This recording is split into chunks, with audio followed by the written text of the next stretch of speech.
Who are the members of the Manson family? Here are some of the central figures of the Manson family who actively participated in the gruesome crimes that left 9 people dead in the summer of 1969. This story interested you? Come with me. As the leader of a messianic cult situated in a desert commune in California, Charles Manson prophesied that a race war was on the horizon and that he and his followers would have to be armed and ready. In fact, he believed it was his duty to usher in the war by ordering his family members to go on a killing spree. On August 8 to 9, 1969, the Manson family, on orders from their leader, murdered pregnant actress Sharon Tate, who was married to director Roman Polanski at the time, and 4 others, J. Sebring, Wojciech Frykowski, Abigail Folger, and Stephen Parent, at 10:50 Cielo Drive, and a day later, wealthy grocery store owners Leno and Rosemary LaBianca. Although the majority of the Manson family members who took part in the massacres were condemned to death after being tried and convicted, the state of California reversed its decision on the death penalty in 1972, commuting their sentences to life imprisonment. Manson and his followers would ultimately claim they had killed a total of 35 people and buried their bodies in the desert. Whatever remains to be true, the random and brutal acts of violence committed by Manson and his hippie communers turned murderers ended the decade of love and continues to haunt and confound the world. Here are the key members of the Manson family who were convicted of committing murder in the summer of '69, not only for the Tate and LaBianca murders but also for those of musician Gary Hinman and ranch hand Donald Shea. Susan Atkins, murdered Sharon Tate. Born on May 7, 1948, in San Gabriel, California, Susan Atkins was born to alcoholic parents. A shy child, Atkins was left vulnerable as her family life continued to deteriorate. After her mother died of cancer, Atkins' father eventually abandoned her and her brother. Bouncing from various relatives' homes, Atkins met Manson in 1967, and he asked her to join his commune. Believing Manson was Jesus, Atkins became an ardent follower. She was charged with murdering Tate and later admitted that she was unsure of why she did. Although she ended up expressing remorse, she was denied parole. She succumbed to brain cancer in 2009. Leslie Van Houten, murdered Leno and Rosemary LaBianca. Born on August 23, 1949, in Los Angeles, Leslie Van Houten began using drugs at 15 and ran away from home, only to return briefly to finish high school. Her mother forced her to have an abortion at 17, and she eventually fled to a hippie commune where she found her way to Manson and became a heavy user of LSD and other psychedelic drugs. Van Houten was only 19 when she was charged for murdering the LaBiancas. Over the years, she has been denied parole but may get another shot next January 2020, her 20th attempt. Part of the reason she has continually been rejected is due to her blaming Manson for her actions. Patricia Krenwinkel participated in the murders of Sharon Tate and Rosemary and Leno LaBianca. L2R, Leslie Van Houten, Susan Atkins and Patricia Krenwinkel walked from the jail section to the courtroom during their murder trial. Born on December 3, 1947, in Los Angeles, Patricia Krenwinkel grew up as an insecure, overweight child who was bullied in school. After graduating from high school, she considered being a nun but decided instead to attend a Jesuit college, only to drop out after 1 semester. Shortly after she met Manson, the two had sexual relations. At 21 she was convicted of brutally stabbing Folger 28 times and Rosemary 16 times. Writing "Death to Pigs" in the victim's blood, she also participated in stabbing Leno, who had already died at the hands of Manson family member Charles "Tex" Watson. Denied parole more than a dozen times, Krenwinkel has made recent claims that Manson had been abusing her before the multiple murders occurred. Charles Watson participated in the murders of Sharon Tate and Rosemary and Leno LaBianca.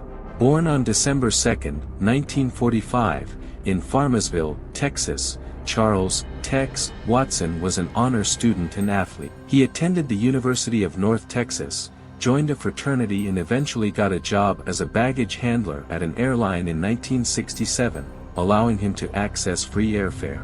Taking advantage of a free ticket, he flew to Los Angeles where he immersed himself into the drug and music scene.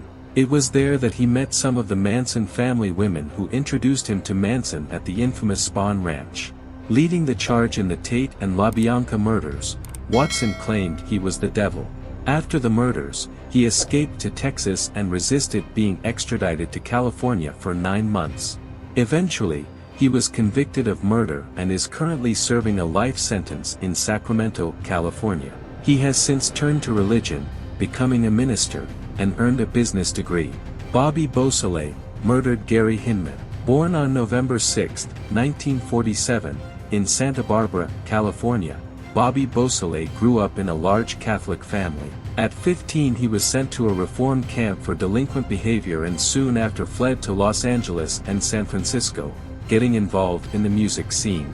It was during this time he befriended and moved in with Hinman, who was a Manson follower. By the time the Tate murders occurred, Beausoleil was already in jail for the July 1969 murder of Hinman, whom he stabbed to death on orders by Manson for not paying the latter money he felt he was owed. Serving a life sentence, Beausoleil spends his time creating music and selling art. Steve Clem Grogan murdered Donald Shea. Born on July 13, 1951, Clem Grogan was an artistically inclined high school dropout who was involved in petty crimes before he joined Manson's cult. Long before Manson and his followers found shelter at Spahn Ranch, Grogan was working odd jobs there, where he met ranch hand and stuntman Shea. Believing Shea had snitched to the police about some of the Manson family's criminal activities, Manson ordered Grogan and fellow follower Bruce Davis to murder Shea on August 26, 1969. Although Grogan was originally sentenced to death, the presiding judge reduced his sentence to life in prison because he felt Grogan was too intellectually inept and high on drugs to have planned the murder. Grogan received parole in 1985 after revealing to authorities the location of Shea's remains. Bruce Davis murdered Gary Hinman and Donald Shea. Born on October 5, 1942, in Monroe, Louisiana. Bruce Davis was the editor of his high school yearbook and attended college in Tennessee for a few years before traveling to California in the early 1960s. He met Manson and some of his female followers in Oregon and eventually became Manson's right hand. Davis was present during the murder of Hinman and actively participated in the torture and killing of Shea. Although he was temporarily on the lam for a time, he turned himself in to authorities in 1970. Having become a preacher in prison, Davis is currently serving a life sentence and has been continuously denied parole. Linda Kasabian. Born on June 21, 1949, in Biddeford, Maine, Linda Kasabian moved to Los Angeles in 1968. She met Mason through Catherine Gypsy Cher and moved to the Spahn Ranch with Manson and his followers. At first, Kasabian found Manson's message to be peaceful, but his tone eventually changed to one of violence and paranoia. She was sent to 10050 Cielo Drive to assist in the Tate murders, but never went inside the house as Watson told her to stay outside the residence. She also stayed in the car during the LaBianca murders, eventually leaving the scene with Manson. Kasabian eventually turned herself in, became a lead witness and received immunity. Lynette Squeaky from September 1975. Although she was one of Manson's most trusted associates, Lynette Squeaky from had no hand in the Tate LaBianca murders. Born on October 22, 1948, in Santa Monica, California, she was not present at either murder scene. However, she was a fixture in front of the Los Angeles courthouse during Manson's trial, remaining loyal to him throughout. After Manson was convicted, he was moved from prison to prison, and moved from town to town to be near him. In September 1975, she pulled a gun on President Gerald Ford in Sacramento. She was convicted of the attempted assassination and sentenced to life in prison. The trial ended with from throwing an apple at the face of the prosecuting attorney, knocking off his glasses. In December 1987, from escaped from a West Virginia prison in an attempt to meet up with Manson, who she heard had developed cancer. She was captured and imprisoned until 2008 when her parole was granted. Was released a year later. We are producing videos on Tuesdays and Thursdays here on the channel, If you liked it, don't forget to leave your like and activate the notification bell to stay on top of all the news. I'll wait for you in the next video. But before leaving the channel, let me tell you, just one more story. I'll leave it at the end for you to click and watch.